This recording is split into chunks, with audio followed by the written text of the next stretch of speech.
This is how you're going to fix Facebook ads not delivering a problem. So if your ads aren't running, it's usually a small setting that needs to be toggled. So here are the steps. So check if your payment method is active and has enough funds. So you can do that by heading over to the Facebook Meta or the Facebook itself.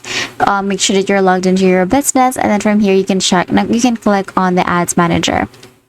Now from here, you're just going to check if your payment method is active and has enough funds, and then you're also going to check the ad status. Now, you're just going to click you're going to see if it's rejected. You're going to click on see details to fix the image or text.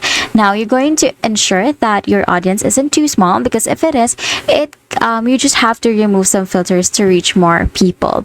Now you're also going to check your daily budget. If it's too low, Facebook might not bid for space. And that is how you're going to fix the Facebook ads not delivering problem. So as you can see here, I can see my summary, and then you will be able to see how many reach, post engagements, and all of the details right here. And that's it. That is how you're going to fix the Facebook ads not delivering problem.